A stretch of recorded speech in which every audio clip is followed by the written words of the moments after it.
Hello everyone, welcome back to Vidyavedike YouTube channel. So ಇದು ಭಾರತೀಯ ರಾಜಕೀಯ ಮತ್ತು ಸಂವಿಧಾನದ ಮೈಂಡ್ ಮ್ಯಾಪ್ ಮತ್ತು ಶಾರ್ಟ್ಸ್ ನೋಟ್ಸ್ ಸರಣಿಯ 5ನೇ ಕ್ಲಾಸ್ ಆಗಿದೆ. So this is our class number 5. Last ಕ್ಲಾಸಲ್ಲಿ ನಾವು ಸಂವಿಧಾನದ ರಚನೆಯ ಬಗ್ಗೆ ಹಾಗೂ ಅದರ ಮೂಲಗಳ ಬಗ್ಗೆ ಡಿಸ್ಕಷನ್ ಮಾಡಿದ್ದೀವಿ. ಸೊ ಈ ಒಂದು ಕ್ಲಾಸಲ್ಲಿ ನಾವು ಒಕ್ಕೂಟ ಮತ್ತು ಅದರ ಭೂಪ್ರದೇಶ ಅಂದರೆ ಯೂನಿಯನ್ ಆ್ಯಂಡ್ ಇಟ್ಸ್ ಟೆರಿಟರಿಯ ಬಗ್ಗೆ ಡಿಸ್ಕಷನ್ ಮಾಡಲಿದ್ದೇವೆ. ಸೊ ಇದರಲ್ಲಿ ಎರಡು ಪದಗಳಿವೆ, ಒಂದು ಒಕ್ಕೂಟ ಅನ್ನುವಂಥದ್ದು, ಹಾಗೆ ಅಂದರೆ ಭಾರತದ ಒಕ್ಕೂಟ ಮತ್ತು ಅದರ ಭೂಪ್ರದೇಶ ಅಂದರೆ ಭಾರತದ ಭೂಪ್ರದೇಶ. ಇದರ ಕುರಿತು ನಾವು ಇವತ್ತು ಚರ್ಚೆಯನ್ನು ಮಾಡಲಿದ್ದೇವೆ. ಸೊ ಇದಕ್ಕೆ ಸಂಬಂಧಪಟ್ಟಂತೆ ಅಂದರೆ ಇಲ್ಲಿ ಒಕ್ಕೂಟ ಮತ್ತು ಅದರ ಭೂಪ್ರದೇಶಕ್ಕೆ ಸಂಬಂಧಪಟ್ಟಂತೆ ಭಾಗ 1 ಅಂದರೆ ಸಂವಿಧಾನದ ಪಾರ್ಟ್ 1 ಏನಿದೆ, ಹಾಗೂ article 1 to 4. So this is not 14, 1 to 4 ಈ ವಿಧಿಗಳು ಒಕ್ಕೂಟ ಮತ್ತು ಅದರ ಭೂಪ್ರದೇಶಕ್ಕೆ ಸಂಬಂಧಪಟ್ಟಿರುವಂತಹ ಆರ್ಟಿಕಲ್ ಮತ್ತು ಪಾರ್ಟ್ ಆಗಿದೆ. ಎಸ್, ಸೊ ಮೊದಲನೇದಾಗಿ ನಾವು ಇವಾಗ ಆರ್ಟಿಕಲ್ 1 ಏನು ಹೇಳುತ್ತೆ ಅನ್ನೋದನ್ನ ನೋಡೋಣ. Article 1 of the Indian constitution. Yes, so ಇದರಲ್ಲಿ ಇಂಡಿಯಾ ಅಂದರೆ ಭಾರತ ರಾಜ್ಯಗಳ ಒಕ್ಕೂಟ ಆಗಿದೆ ಅಂತ ಹೇಳುತ್ತಾ. ಅಂದ್ರೆ India that is Bharat shall be a union of states. Bharat ಇಲ್ಲಿ ರಾಜ್ಯಗಳ ಒಕ್ಕೂಟವಾಗಿರಬೇಕು ಅಂತ ಹೇಳಿ ಆರ್ಟಿಕಲ್ 1 ಹೇಳುತ್ತಾ. ಸೊ ಇಲ್ಲಿ ಭಾರತವನ್ನ ಒಂದು ರಾಜ್ಯಗಳ ಒಕ್ಕೂಟ ಅಂತ ಹೇಳಲಾಗಿದೆ ಅಲ್ವಾ. ಸೊ ಇದಕ್ಕೆ ಸಂಬಂಧಪಟ್ಟಂತೆ ಅಂಬೇಡ್ಕರ್ ಅವರು ಒಂದು ಮಾತನ್ನ ಹೇಳ್ತಾರೆ, ಏನಂತಂದ್ರೆ ರಾಜ್ಯಗಳ ಒಕ್ಕೂಟ ಎಂಬ ಪದ ಏನಿದೆ ಅಲ್ವಾ, ಸೊ ಇದನ್ನ ಸೇರಿಸಲಿಕ್ಕೆ ಅಥವಾ ಏನು ಬಳಸಿದಾರ. ಸೊ ಇದಕ್ಕೆ ಎರಡು ಕಾರಣಗಳನ್ನ ಕೊಡ್ತಾರೆ, ಯಾಕೆ ರಾಜ್ಯಗಳ ಒಕ್ಕೂಟ ಅಂತ ಹೇಳಿ ಬಳಸಿದ್ದಾರೆ ಅಂತ ಹೇಳಿ.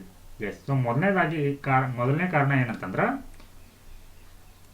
ಅಮೆರಿಕದ ರಾಜ್ಯಗಳೇನಿದೆ, ಅಮೆರಿಕದ ರಾಜ್ಯಗಳು ಹಾಗೆ ಇಲ್ಲಿ ಕಂಪ್ಯಾರಿಸನ್ ಮಾಡ್ತಾರೆ. ಹಾಗೆ ಭಾರತದ ರಾಜ್ಯಗಳು. ಎಸ್, ಸೊ ಇಲ್ಲಿ ಅಮೆರಿಕಾದಲ್ಲಿರುವಂತಹ ರಾಜ್ಯಗಳೇನಿದೆ, ಸೊ ಇವುಗಳನ್ನ ಒಂದು ಒಪ್ಪಂದದ ಮೂಲಕ ಏನ್ ಮಾಡಲಾಗಿದೆ ಅಂದ್ರೆ ಈ ಒಂದು ಅಮೆರಿಕ ಸಂಯುಕ್ತ ವ್ಯವಸ್ಥೆ ಏನಿದೆ ಆ ಒಂದು ವ್ಯವಸ್ಥೆಗೆ ಅಥವಾ ಒಕ್ಕೂಟ ವ್ಯವಸ್ಥೆಗೆ ಏನ್ ಮಾಡಲಾಗಿದೆ, ಸೇರಿಸಿಕೊಳ್ಳಲಾಗಿದೆ. ಆದ್ರೆ ಭಾರತ ಒಕ್ಕೂಟ ವ್ಯವಸ್ಥೆಯಲ್ಲಿ ಈ ರಾಜ್ಯಗಳನ್ನ ಯಾವುದೇ ಒಂದು ಒಪ್ಪಂದವಿಲ್ಲದೆ ಏನ್ ಮಾಡಲಾಗಿದೆ, ಅವನ್ನ ಸೇರಿಸಿಕೊಳ್ಳಲಾಗಿದೆ.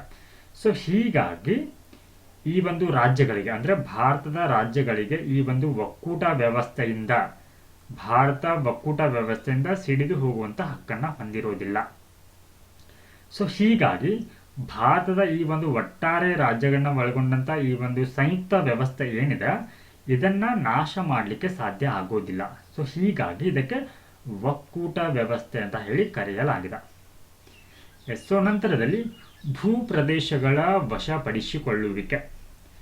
ಸೊ ನಾವು ಏನ್ ಮಾಡಬಹುದು ಅಂತಂದ್ರ ಹಲವಾರು ಭೂ ಪ್ರದೇಶಗಳನ್ನ ಏನ್ ಮಾಡಬಹುದು, ಭಾರತದಲ್ಲಿ ವಶಪಡಿಸಿಕೊಳ್ಳಬಹುದು. ಯಾವುದರ ಮುಖಾಂತರ? ಹಲವಾರು ಒಪ್ಪಂದಗಳ ಮೂಲಕ, ಹಾಗೆ ಕೊಳ್ಳುವಿಕೆ ಮೂಲಕ, ಕೊಡುಗೆಯನ್ನ ನೀಡುವ ಮೂಲಕ, ಭೋಗ್ಯ ಮತ್ತು ಆಕ್ರಮಣದ ಮೂಲಕ ಏನ್ ಮಾಡಬಹುದು ಅಂತಂದ್ರೆ ಇಲ್ಲಿ ಪ್ರದೇಶಗಳನ್ನ ವಶಪಡಿಸಿಕೊಳ್ಳಬಹುದು. ಸೊ ಉದಾಹರಣೆಗೆ ಸಂವಿಧಾನ ಜಾರಿಗೆ ಬಂದ ನಂತರ ಭಾರತ ಹಲವಾರು ಪ್ರದೇಶಗಳನ್ನ ಏನ್ ಮಾಡ್ಕೊಂಡಿದೆ, ಇಲ್ಲಿ ವಶಪಡಿಸಿಕೊಂಡಿದೆ. ಅಂದ್ರೆ ವಿದೇಶಿ ಭೂ ಪ್ರದೇಶಗಳಾಗಿದ್ದಂಥವನ್ನ ಉದಾಹರಣೆಗೆ ನೋಡೋದಾದ್ರೆ ದಾದ್ರಾ ಮತ್ತು ನಗರ್ ಹಾವೇಲಿ ಆಗಿರಬಹುದು, ಗೋವಾ, ದಮನ್ ಅಂಡ್ ದಿಯು, ಹಾಗೆ ಪಾಂಡಿಚೇರಿ,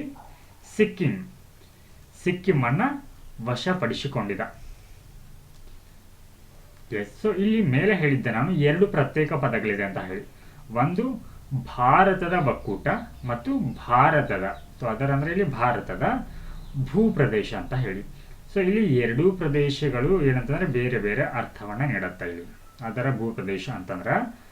ಸೊ ಇಲ್ಲಿ ಮೊದಲನೇದಾಗಿ ಭಾರತದ ಒಕ್ಕೂಟ ಅಂತಂದ್ರೆ ಏನನ್ನ ಹೇಳುತ್ತೆ ಅಂತಂದ್ರೆ ಇಲ್ಲಿ ಭಾರತದ ಒಕ್ಕೂಟ ಇಲ್ಲಿ ರಾಜ್ಯಗಳನ್ನ ಒಳಗೊಂಡಿರುತ್ತೆ ಕೇವಲ. ಓಕೆ, ಒಕ್ಕೂಟ ಅಂತಂದ್ರೆ ಇಲ್ಲಿ ಇದು ಕೇವಲ ರಾಜ್ಯಗಳನ್ನ ಮಾತ್ರ ಒಳಗೊಂಡಿರುತ್ತೆ. ಆದ್ರೆ ಭೂಪ್ರದೇಶ ಅನ್ನುವಂಥದ್ದು ಇಲ್ಲಿ ಭಾರತದ ಭೂಪ್ರದೇಶ ಅನ್ನುವಂಥದ್ದು ಭಾರತದ ಭೂಪ್ರದೇಶ ಅನ್ನುವಂಥದ್ದು ಇದು ರಾಜ್ಯಗಳನ್ನ ಮಾತ್ರ ಅಲ್ಲ, ಸೊ ಇದು ರಾಜ್ಯಗಳ ಜೊತೆಗೆ ಕೇಂದ್ರಾಡಳಿತ ಪ್ರದೇಶಗಳನ್ನ ಕೂಡ, ಕೇಂದ್ರಾಡಳಿತ ಪ್ರದೇಶಗಳನ್ನ ಹಾಗೆ ಈ ಮೂಲಕ ಏನು ಇಲ್ಲಿ ಭೂ ಪ್ರದೇಶಗಳನ್ನ ವಶಪಡಿಸಿಕೊಳ್ಳುತ್ತಲ್ವಾ, ಈ ಮೂಲಕ ಒಪ್ಪಂದ ಆಗಿರ್ಬೋದು, ಕೊಳ್ಳುವಿಕೆ ಆಗಿರ್ಬೋದು, ಕೊಡುಗೆ, ಭೋಗ್ಯ, ಆಕ್ರಮಣದ ಮೂಲಕ ಅಂತಹ ಒಂದು ಪ್ರದೇಶಗಳನ್ನ ಅಂದ್ರೆ ಭವಿಷ್ಯದಲ್ಲಿ ವಶಪಡಿಸಿಕೊಳ್ಳಬಹುದಾದ ಭೂ ಪ್ರದೇಶಗಳನ್ನ ಕೂಡ ಇದು ಒಳಗೊಂಡಿರುತ್ತೆ. ಸೊ ಹೀಗಾಗಿ ಭಾರತದ ಭೂ ಪ್ರದೇಶ ಅನ್ನುವಂಥದ್ದು ಒಕ್ಕೂಟಕ್ಕಿಂತ ವಿಶಾಲವಾಗಿರುವಂಥದ್ದು, ಹೆಚ್ಚಿನ ಪ್ರದೇಶವನ್ನ ಇದು ಒಳಗೊಳ್ಳುತ್ತ. ಸೊ ಇದು ಗೊತ್ತಿರಲಿ. ಸೊ ನೆಕ್ಸ್ಟ್ ಒನ್, ಭಾರತದ ಒಕ್ಕೂಟದಲ್ಲಿ ಹೊಸ ರಾಜ್ಯವನ್ನ ಸೇರಿಸಿಕೊಳ್ಳಲು ಅಥವಾ ಸೂಕ್ತವೆಂದು ಭಾವಿಸುವ ಷರತ್ತಿನ ಮೇಲೆ ಹೊಸ ರಾಜ್ಯವನ್ನ ಸ್ಥಾಪಿಸುವ ಅಧಿಕಾರ ನೀಡುತ್ತೆ. ಸೊ ಅಂದ್ರೆ ಸರಳವಾಗಿ ಹೇಳೋದಾದ್ರೆ, ಸೊ ಇಲ್ಲಿ ಭಾರತ ಒಕ್ಕೂಟಕ್ಕೆ ಹೊಸ ರಾಜ್ಯಗಳನ್ನ ಸೇರಿಸಿಕೊಳ್ಳುವಂತ ಅಧಿಕಾರ ಇದೆ, ಹೊಸ ರಾಜ್ಯಗಳನ್ನ ಸೇರಿಸಿಕೊಳ್ಳಬಹುದು. ಸೊ ಉದಾಹರಣೆಗೆ ಈಗಾಗಲೇ ಹೇಳಿದ ಹಾಗೆ ವಿದೇಶಿ ಭೂ ಪ್ರದೇಶಗಳನ್ನ, ಉದಾಹರಣೆಗೆ ದಾದ್ರಾ ಮತ್ತು ನಗರ್ ಹವೇಲಿ, ದಮನ್, ಸಿಕ್ಕಿಂ, ಸೊ ಈ ರೀತಿ ಪ್ರದೇಶಗಳನ್ನ ವಶಪಡಿಸಿಕೊಂಡಿದ್ದ. ಹಾಗೆ ಹೊಸ ರಾಜ್ಯಗಳನ್ನ ಸ್ಥಾಪಿಸುವಂತ ಅಧಿಕಾರ ತನ್ನಲ್ಲಿ ಇರುವಂತಹ ಒಂದು ಭೂ ಪ್ರದೇಶಗಳಿಂದ ಏನ್ ಮಾಡಬಹುದು, ಅದಕ್ಕೆ ಹೊಸ ರಾಜ್ಯವನ್ನಾಗಿ ಕೂಡ ಮಾಡುವಂತ ಅಧಿಕಾರ. ಸೊ ಇಲ್ಲಿ ಈ ಒಂದು ಒಕ್ಕೂಟ ಮತ್ತು ಅದರ ಭೂ ಪ್ರದೇಶಕ್ಕೆ ಸಂಬಂಧಪಟ್ಟಂತೆ ಸಂಸತ್ತಿಗೆ ಇರುವಂತಹ ಅಧಿಕಾರಗಳೇನು ಅನ್ನುವಂಥದ್ದು ನೋಡೋಣ. ಸೊ ಮೊದಲನೇದಾಗಿ ಈ ಒಂದು ಭೂ ಪ್ರದೇಶಗಳನ್ನ ಅಥವಾ ಪ್ರದೇಶಗಳನ್ನ ಬೇರ್ಪಡಿಸುವ ಮೂಲಕ ಹೊಸ ರಾಜ್ಯವನ್ನ ರಚಿಸುವಂತ ಅಧಿಕಾರ ಇದೆ. ಹಾಗೆ ಇಲ್ಲಿ ಅವುಗಳನ್ನ ಒಗ್ಗೂಡಿಸುವ ಮೂಲಕ ಯಾವುದೇ ರಾಜ್ಯವನ್ನ ರಚಿಸುವಂತ ಅಧಿಕಾರ ಕೂಡ ಇದೆ. ಸೊ ಅಂದ್ರೆ ಇಲ್ಲಿ ಏನ್ ಮಾಡ್ಬೋದು, ಮೊದಲನೇ ಒಂದು ಉದಾಹರಣೆಯಲ್ಲಿ ಹೇಳಿಕೆಯಲ್ಲಿ ಭೂ ಪ್ರದೇಶವನ್ನ ಬೇರ್ಪಡಿಸುವ ಮೂಲಕ ಯಾವುದೇ ಒಂದು ರಾಜ್ಯದ ಭಾಗ ಇರುತ್ತೆ, ಅವುಗಳನ್ನ ಏನ್ ಮಾಡಬಹುದು, ಈ ಭಾಗ ಮಾಡಬಹುದು, ಅವುಗಳನ್ನ ಪ್ರತ್ಯೇಕ ರಾಜ್ಯಗಳನ್ನಾಗಿ ಮಾಡಬಹುದು. ಅದೇ ರೀತಿ ಅಂತಹ ಒಂದು ಪ್ರದೇಶಗಳನ್ನ ಒಗ್ಗೂಡಿಸುವ ಮೂಲಕ ಅದನ್ನ ಏನ್ ಮಾಡಬಹುದು, ಇವಾಗ ಹೊಸ ರಾಜ್ಯವನ್ನಾಗಿ ಮಾಡಬಹುದು. ಹಾಗೆ ಅದರ ಗಾತ್ರವನ್ನ ಹೆಚ್ಚಿಸುವ ಮೂಲಕ ಅಥವಾ ಕಡಿಮೆಯನ್ನ ಕೂಡ ಮಾಡಬಹುದು. ಹಾಗೆ ರಾಜ್ಯದ ಗಡಿಗಳನ್ನ, ಬಾರ್ಡರ್ಗಳನ್ನ ಕೂಡ ಬದಲಾವಣೆಯನ್ನ ಮಾಡಬಹುದು. ಹಾಗೆ ರಾಜ್ಯದ ಹೆಸರಿನ ಬದಲಾವಣೆಯನ್ನ ಕೂಡ ಮಾಡಬಹುದು. ಹಾಗೆ ಈ ರೀತಿ ಇವಾಗ ಎ ಟು ಎಫ್ ಇಂದ ಅಂದ್ರೆ ಈ ಮೇಲೆ ಹೇಳಲಾಗಿರುವ ಈ ಎಲ್ಲ ಅಂಶಗಳನ್ನ ಈ ಅಧಿಕಾರವನ್ನ ಮಾಡಬೇಕಂದ್ರೆ ಇವುಗಳ ಮೇಲೆ ಇಲ್ಲಿ ಮಸೂದೆಯನ್ನ ಪಾಸ್ ಮಾಡಬೇಕಾಗತ್ತ, ಅಂದ್ರೆ ಬಿಲ್ ಅನ್ನ, ಇದಕ್ಕೆ ಸಂಬಂಧಪಟ್ಟಂತೆ ಬಿಲ್ ಅನ್ನ ಪಾಸ್ ಮಾಡಬೇಕಾಗತ್ತ. ಸೊ ಈ ಒಂದು ಮಸೂದೆಗಳನ್ನ ರಾಷ್ಟ್ರಪತಿಗಳ ಶಿಫಾರಸ್ಸಿನ ಮೇರೆಗೆ ಮಾತ್ರ ಏನ್ ಮಾಡಬಹುದು, ಸಂಸತ್ತಿನಲ್ಲಿ ಮಂಡಿಸಬೇಕಾಗತ್ತ.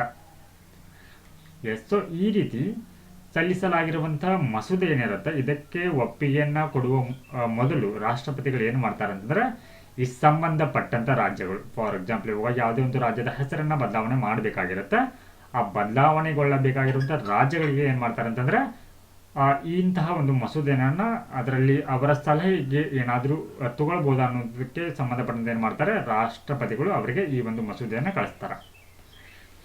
ಹೀಗೆ ಕಳಿಸಲಾಗಿರುವಂತಹ ಮಸೂದೆಗಳಿಗೆ ರಾಜ್ಯ ಒಂದು ಶಾಸಕಾಂಗ ಏನಿರತ್ತ ನೀಡುವಂತ ಸಲಹೆಗಳಿಗೆ ಇಲ್ಲಿ ರಾಷ್ಟ್ರಪತಿಗಳು ಬದ್ಧರಾಗಿರಬೇಕೆಂದೇನಿಲ್ಲ. ಅಂದ್ರೆ ನಾನ್ ಬೈಂಡಿಂಗ್, ಇವರು ನೀಡುವಂತಹ ಸಲಹೆಗಳು ಅಂದ್ರೆ ರಾಜ್ಯ ಶಾಸಕಾಂಗ ಅಥವಾ ವಿಧಾನ ಮಂಡಲಗಳು ನೀಡುವಂತಹ ಸಲಹೆಗಳು ಇಲ್ಲಿ ನಾನ್ ಬೈಂಡಿಂಗ್ ಆಗಿ ಇರುತ್ತೆ. ರಾಷ್ಟ್ರಪತಿಗಳು ಅಂತವುಗಳನ್ನ ಒಪ್ಪಲೇಬೇಕೆಂಬ ನಿಯಮ ಇರುವುದಿಲ್ಲ. ಸೊ ಅವುಗಳನ್ನ ತಿರಸ್ಕಾರ ಕೂಡ ಮಾಡಬಹುದು. ಆದ್ದರಿಂದ ಇಲ್ಲಿ ಒಟ್ಟಾರೆಯಾಗಿ ನಾವೇನು ಹೇಳ್ಬೋದು, ಒಕ್ಕೂಟ ಮತ್ತು ಅದರ ಭೂ ಪ್ರದೇಶಕ್ಕೆ ಸಂಬಂಧಪಟ್ಟಂತೆ ಇಲ್ಲಿ ಯಾರಿಗೆ ಪರಮಾಧಿಕಾರ ಇದೆ ಅಂತಂದ್ರೆ ಸಂಸತ್ತಿಗೆ ಅಥವಾ ಪಾರ್ಲಿಮೆಂಟ್ಗೆ ಪರಮಾಧಿಕಾರ, ಉನ್ನತ ಅಧಿಕಾರ ಇದೆ. ಸೊ ಇಂತಹ ಒಂದು ಬದಲಾವಣೆಗಳನ್ನ ಮಾಡಬೇಕಂತಂದ್ರೆ ಹೆಸರು ಬದಲಾವಣೆ, ಗಾತ್ರವನ್ನ ಹೆಚ್ಚಿಸುವುದು, ಕಡಿಮೆ ಮಾಡುವುದು, ಸೊ ಈ ರೀತಿಯ ಒಂದು ಬದಲಾವಣೆಗೆ ಏನಂತಂದ್ರೆ ಸಿಂಪಲ್ ಮೆಜಾರಿಟೀಸ್ ಅಥವಾ ಸರಳ ಬಹುಮತ ಅನ್ನುವಂಥದ್ದು ಬೇಕಾಗತ್ತೆ. Simple majority.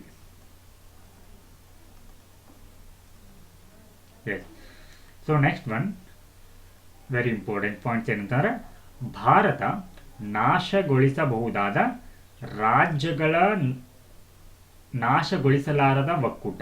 ಅಂದ್ರೆ India is a union or indestructible union of destructible, ನಾಶಗೊಳಿಸಬಹುದಾದ ರಾಜ್ಯ ಆಗಿದೆ ಅಂತ. ಅಂದ್ರೆ ಭಾರತದಲ್ಲಿ ಇಲ್ಲಿ ಒಕ್ಕೂಟವನ್ನ ನಿಮಗೆ ಬದಲಾವಣೆ ಮಾಡಲಿಕ್ಕೆ ಆಗೋದಿಲ್ಲ. ಮೇಲೆ ಹೇಳಿದ ಹಾಗೆ ಒಕ್ಕೂಟ ಅಂದ್ರೆ ಭಾರತವನ್ನ ಈ ಒಂದು ರಾಜ್ಯಗಳನ್ನ ಒಳಗೊಂಡಿರುವಂತಹ ಏನು ಈ ಒಂದು ಒಕ್ಕೂಟ ಇದೆ, ಸೊ ಇದನ್ನ ಬದಲಾವಣೆ ಮಾಡಲಿಕ್ಕೆ ಆಗೋದಿಲ್ಲ. ಆದ್ರೆ ನೀವು ರಾಜ್ಯಗಳ ಒಂದು ಮಿತಿಗಳನ್ನ, ಬಾರ್ಡರ್ ಅನ್ನ ಚೇಂಜ್ ಮಾಡಬಹುದು. ಬಟ್ ಇದು ಅಮೆರಿಕಾದಲ್ಲಿ ಭಿನ್ನವಾಗಿದೆ ನೋಡಿ.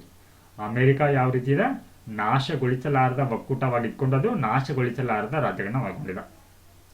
ಸೊ ಈ ರೀತಿ ಬದಲಾವಣೆಗಳನ್ನ ಏನು ಮಾಡಲಾಗತ್ತೆ, ಹೆಸರಿನ ಬದಲಾವಣೆ, ಗಡಿಗಳ ಬದಲಾವಣೆ, ಹಾಗೆ ಅವುಗಳ ಗಾತ್ರ ಕಡಿಮೆ ಮಾಡುವುದಾಗಿರಬಹುದು ಅಥವಾ ಗಾತ್ರವನ್ನು ಹೆಚ್ಚಿಸುವುದಾಗಿರಬಹುದು. ಇಂತಹ ಒಂದು ಬದಲಾವಣೆಯ ಸಂದರ್ಭದಲ್ಲಿ ಈ ಒಂದು ಮಸೂದೆಯನ್ನ ಏನು ಪಾಸ್ ಮಾಡಲಾಗಿರುತ್ತೆ, ಇದು ವಿಧಿ 1 ಮತ್ತು 4ರ ತಿದ್ದುಪಡಿಗೆ ನಿಬಂಧನೆಗಳನ್ನ ಒಳಗೊಂಡಿರುತ್ತೆ. ಸೊ ಹೀಗಾಗಿ ವಿಧಿ 368ರ ಅಡಿಯಲ್ಲಿ ಪ್ರತ್ಯೇಕ ಸಾಂವಿಧಾನಿಕ ತಿದ್ದುಪಡಿ ಅಗತ್ಯ ಇರುವುದಿಲ್ಲ. ಸೊ ಈ ಎಲ್ಲ ಬದಲಾವಣೆಗಳು ಸಾಂವಿಧಾನಿಕ ತಿದ್ದುಪಡಿಗಳಾಗಿರುವುದಿಲ್ಲ ಅಂತ ಅರ್ಥ. ಸೊ ನೆಕ್ಸ್ಟ್ ಒನ್, ಇಲ್ಲಿ ಏನಾಗತ್ತೆ ಅಂತಂದ್ರೆ ಭಾರತಕ್ಕೆ ಏನು ಸ್ವತಂತ್ರ ನಂತರ ಇಲ್ಲಿ ಏನು ದೇಶೀಯ ಸಂಸ್ಥಾನಗಳು ಏನಿರುತ್ತೆ, ಸೊ ಈ ದೇಶೀಯ ಸಂಸ್ಥಾನಗಳೆಲ್ಲವೂ ತಾತ್ಕಾಲಿಕವಾಗಿ ಏನಾಗಿರುತ್ತೆ, ತಾತ್ಕಾಲಿಕ ಒಂದು ಒಪ್ಪಂದ ಮೇಲೆ ಮಾತ್ರ ಏನಾಗಿರುತ್ತೆ, ಜಾಯ್ನ್ ಆಗಿರುತ್ತೆ. ಸೊ ಈ ಒಂದು ಸಂದರ್ಭದಲ್ಲಿ ಏನಂತಂದ್ರೆ ದಕ್ಷಿಣ ಭಾರತದ ಪ್ರಾಂತ್ಯಗಳಂತ ಏನು ಬರುತ್ತೆ, ದಕ್ಷಿಣ ಭಾರತದ ಪ್ರಾಂತ್ಯಗಳು ಒಂದು ಬೇಡಿಕೆಯನ್ನ ಇಡುತ್ತೆ. ಏನು ಬೇಡಿಕೆ ಅಂತಂದ್ರೆ, ಸೊ ಇಲ್ಲಿ ನಮ್ಮ ಪ್ರಾಂತ್ಯಗಳನ್ನ ನೀವು ಭಾಷೆಗಳ ಆಧಾರದ ಮೇಲೆ ಇವುಗಳನ್ನ ಪುನರ್ ವಿಂಗಡಣೆ ಮಾಡಬೇಕಂತ ಹೇಳಿ ಬೇಡಿಕೆಯನ್ನ ಇಡ್ತಾ ಬರುತ್ತೆ.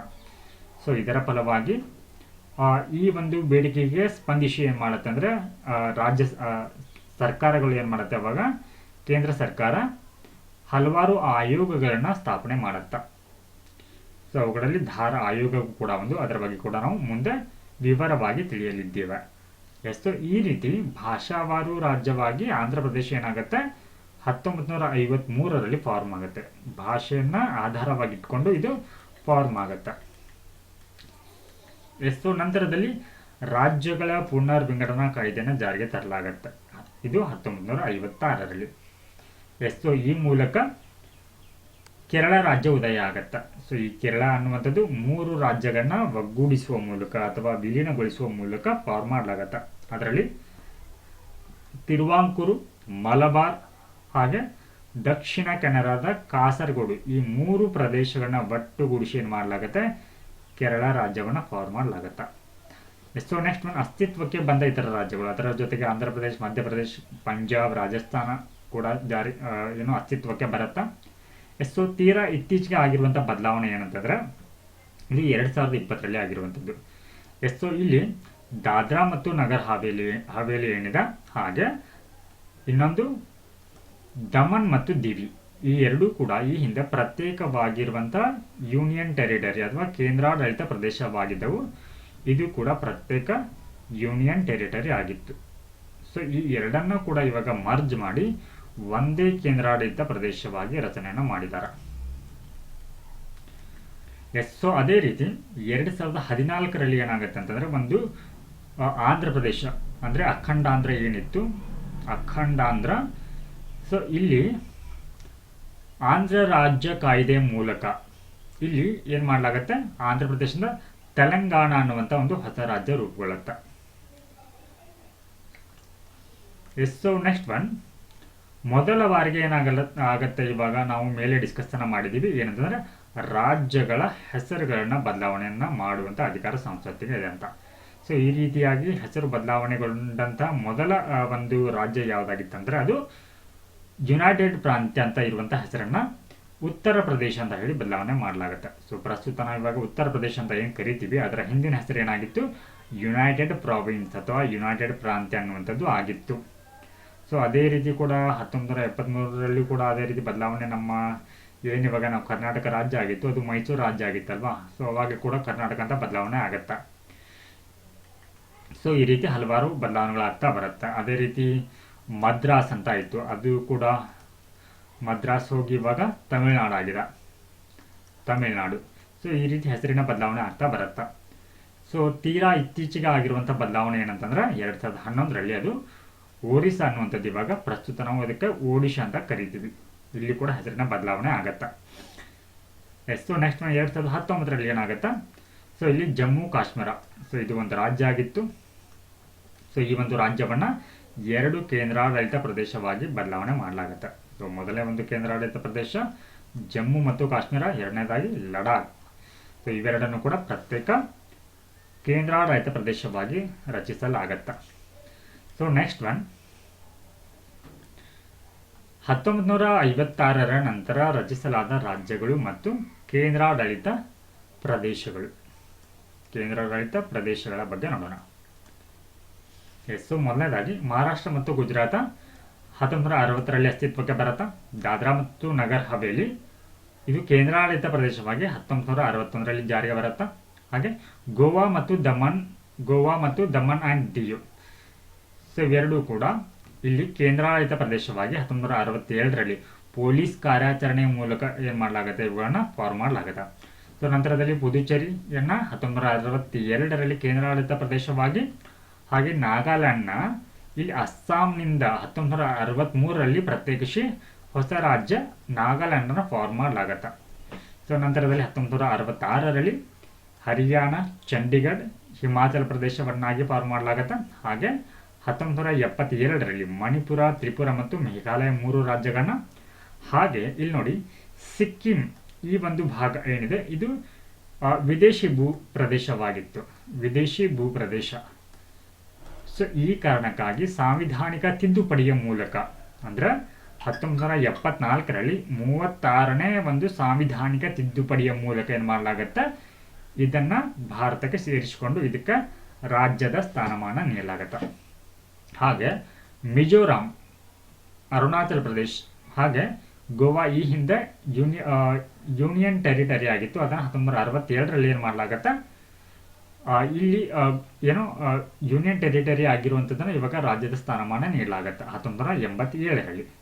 ಸೊ ನಂತರದಲ್ಲಿ ಛತ್ತೀಸ್ಗಢ, ಉತ್ತರಾಖಂಡ್, ಜಾರ್ಖಂಡ್, ಸೊ ಇವುಗಳಿಗೆ 2002 ಇಸ್ವಿಯಲ್ಲಿ ಏನಾಗುತ್ತೆ, ರಾಜ್ಯದ ಸ್ಥಾನಮಾನ ಸಿಗತ್ತೆ. ಸೊ ನಂತರದಲ್ಲಿ ತೆಲಂಗಾಣ 2014ರಲ್ಲಿ ಆಂಧ್ರದಿಂದ ಬೇರ್ಪಟ್ಟು, ಹಾಗೆ ಜಮ್ಮು ಮತ್ತು ಕಾಶ್ಮೀರ ಮತ್ತು ಲಡಾಖ್ ಇವೆರಡನ್ನ ಕೇಂದ್ರಾಡಳಿತ ಪ್ರದೇಶವನ್ನಾಗಿ 2019ರಲ್ಲಿ ಮಾಡಲಾಗತ್ತೆ. ಹಾಗೆ ದಾದ್ರಾ ಮತ್ತು ನಗರ್ ಹವೇಲಿ ಹಾಗೆ ದಮನ್ ಮತ್ತು ದಿಯು ಇವೆರಡನ್ನೂ ಕೂಡ ಮರ್ಜ್ ಮಾಡಿ ಅಥವಾ ವಿಲೀನಗೊಳಿಸಿ ಏನ್ ಮಾಡಿದ್ದಾರೆ, ಇವಾಗ ಒಂದೇ ಕೇಂದ್ರಾಡಳಿತ ಪ್ರದೇಶವನ್ನಾಗಿ 2019ರಲ್ಲಿ ಮಾಡಿದ್ದಾರೆ. ಸೊ ನೆಕ್ಸ್ಟ್ ಆರ್ಟಿಕಲ್ 3 ರ ಅಡಿಯಲ್ಲಿ ರಾಜ್ಯಗಳು ಮತ್ತು ಕೇಂದ್ರಾಡಳಿತ ಪ್ರದೇಶಗಳನ್ನ ಮರು ಸಂಘಟಿಸುವಂತ ಅಧಿಕಾರ. ಈ ಆರ್ಟಿಕಲ್ ವಿಧಿ 3 ಏನ್ ಹೇಳುತ್ತೆ ಅಂತಂದ್ರೆ ರಾಜ್ಯಗಳನ್ನ ಅಥವಾ ಕೇಂದ್ರಾಡಳಿತ ಪ್ರದೇಶಗಳನ್ನ ಮರು ಸಂಘಟಿಸುವ ಒಂದು ಅಧಿಕಾರಗಳ ಕುರಿತು ಹೇಳುತ್ತೆ. ಸೊ ಈ ಸಂಬಂಧ ಹಲವಾರು ಪ್ರಕರಣಗಳು ಮತ್ತು ಆಯೋಗ ಅಥವಾ ಸಮಿತಿಗಳು ಬರುತ್ತೆ. ಸೊ ಅದರಲ್ಲಿ ಮೊದಲನೇದಾಗಿ ಪೋಸ್ಟ್ ಕೇಸ್ ಏನಂತಂದ್ರೆ ಇಲ್ಲಿ ಇವಾಗ ಬೇರುಬಾರಿ ಪ್ರಕರಣ. ಇದು ಬೇರುಬಾರಿ ಅನ್ನುವಂಥದ್ದು, ಬೇರುಬಾರಿ ಅನ್ನುವಂಥ ಒಂದು ಒಕ್ಕೂಟ ಇದು ಭಾರತದ ಭೂಭಾಗ ಆಗಿತ್ತು.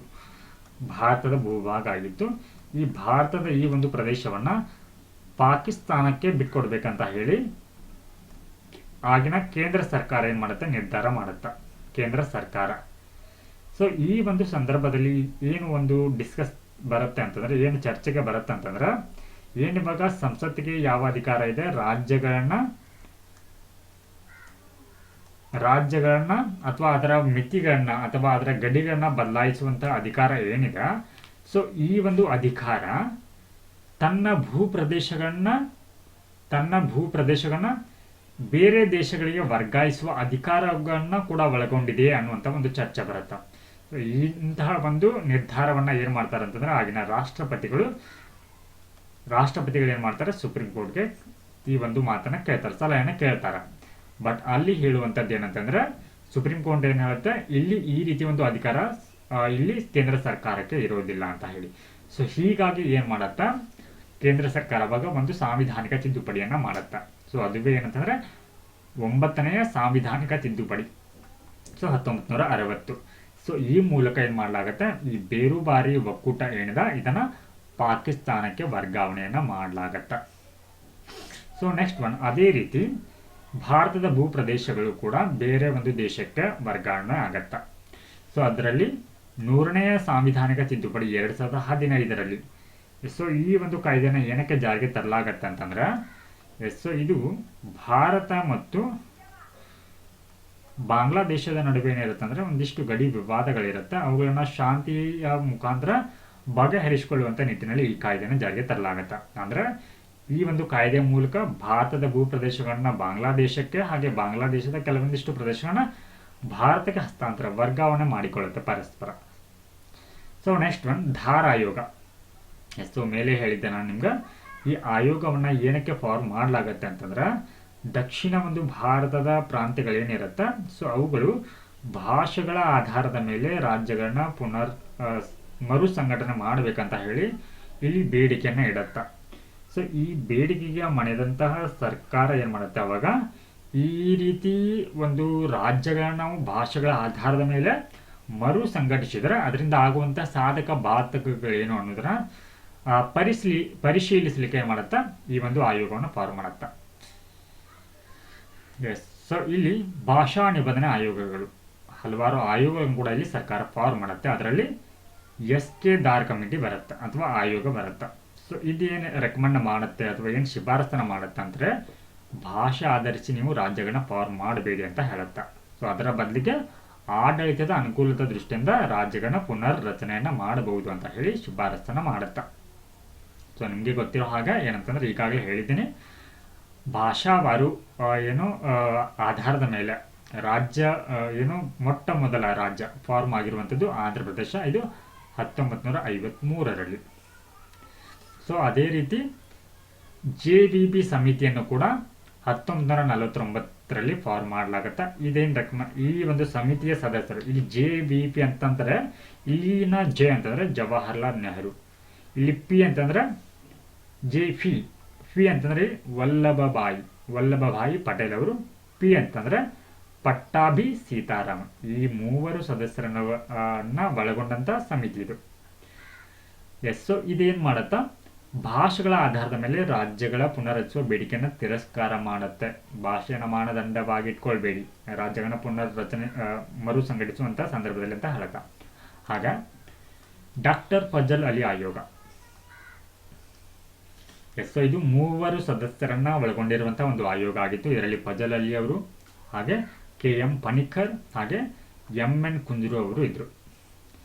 ಸೊ ಇದು ಒಂದು ಭಾಷೆ ಒಂದು ರಾಜ್ಯ ಎಂಬ ಸಿದ್ಧಾಂತವನ್ನು ತಿರಸ್ಕಾರ ಮಾಡುತ್ತೆ. ಒಂದು ಭಾಷೆಗೆ ಒಂದೇ ರಾಜ್ಯ ಅನ್ನುವಂತ ಏನು ಬೇಡಿಕೆಯನ್ನ ಇಡ್ತಾ ಇದ್ದಾರೆ ಅದನ್ನ ತಿರಸ್ಕಾರ ಮಾಡುತ್ತೆ. ಬಟ್ ಇದು ಭಾಷೆ ಆಧಾರಿತ ರಾಜ್ಯಕ್ಕೆ ಇದರ ಮೇಲೆ ಪುನರ್ರಚಿಸುವಂತ ಬೇಡಿಕೆಗೆ ಸಮ್ಮತಿಯನ್ನ ನೀಡುತ್ತೆ. ಹಾಗಿದ್ರೊಟ್ಟಿಗೆ ಒಂದಿಷ್ಟು ಕಂಡೀಷನ್ ಹಾಕತ್ತೆ ಅದು. ಸೊ ಏನಂತಂದ್ರೆ ಇಲ್ಲಿ ರಾಷ್ಟ್ರೀಯ ಏಕತೆಗೆ ರಾಜ್ಯಗಳನ್ನ ನೀವು ಪುನರ್ರಚಿಸುವಂತ ಸಂದರ್ಭದಲ್ಲಿ ಫಸ್ಟ್ ಪ್ರಿಯಾರಿಟಿಯನ್ನ ರಾಷ್ಟ್ರೀಯ ಏಕತೆಗೆ ನೀಡಬೇಕಂತ ಹೇಳುತ್ತಾ, ಪ್ರಥಮ ಆದ್ಯತೆಯನ್ನು ನೀಡಬೇಕಂತ ಹೇಳುತ್ತಾ. ಸೊ ಅದರೊಟ್ಟಿಗೆ 4 ಪ್ರಮುಖ ಅಂಶಗಳನ್ನ ಪರಿಗಣಿಸಬೇಕು ಅಂತ ಹೇಳುತ್ತೆ. ಮೊದಲನೇದಾಗಿ ರಾಷ್ಟ್ರೀಯ ಏಕತೆ ಮತ್ತು ಭದ್ರತೆ, ಸಂರಕ್ಷಣೆ ಹಾಗೂ ಸಂವರ್ಧನೆ, ಹಾಗೆ ಭಾಷೆ ಮತ್ತು ಸಾಂಸ್ಕೃತಿಕ ಏಕತೆ, ಅದರಲ್ಲಿ ಏಕರೂಪತೆ ಇರಬೇಕು, ಹಾಗೆ ಆರ್ಥಿಕ ಮತ್ತು ಆಡಳಿತಾತ್ಮಕ ಅಂಶಗಳನ್ನ ಪರಿಗಣಿಸಬೇಕು, ಹಾಗೆ ಪ್ರತಿ ರಾಜ್ಯದ ಜನತೆಯ ಕಲ್ಯಾಣ ಮತ್ತು ಇಡೀ ರಾಷ್ಟ್ರದ ಕಲ್ಯಾಣವನ್ನ. ಸೊ ಈ 4 ಅಂಶಗಳನ್ನ ಪರಿಗಣಿಸಬೇಕು ರಾಜ್ಯಗಳನ್ನ ಮರು ರೂಪಿಸುವಂತ ಸಂದರ್ಭದಲ್ಲಿ ಅಂತ ಹೇಳುತ್ತೆ. ಸೊ ಫಲಿತಾಂಶ ಏನಾಗುತ್ತೆ, ಅಂತಿಮವಾಗಿ ನವೆಂಬರ್ 1ರಂದು 1956ರಂದು ಏನಾಗುತ್ತೆ 14 ರಾಜ್ಯಗಳ ಅಸ್ತಿತ್ವಕ್ಕೆ ಬರುತ್ತೆ, 6 ಕೇಂದ್ರಾಡಳಿತ ಪ್ರದೇಶ ಕೂಡ ಇಲ್ಲಿ ಅಸ್ತಿತ್ವಕ್ಕೆ ಬರುತ್ತೆ.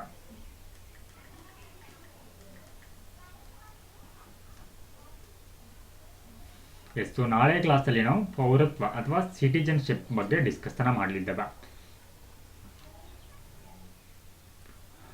And don't forget to like and subscribe. ಮುಂದಿನ ಕ್ಲಾಸ್ನಲ್ಲಿ ಮತ್ತೆ ಸಿಗೋಣ. ನಮಸ್ಕಾರ.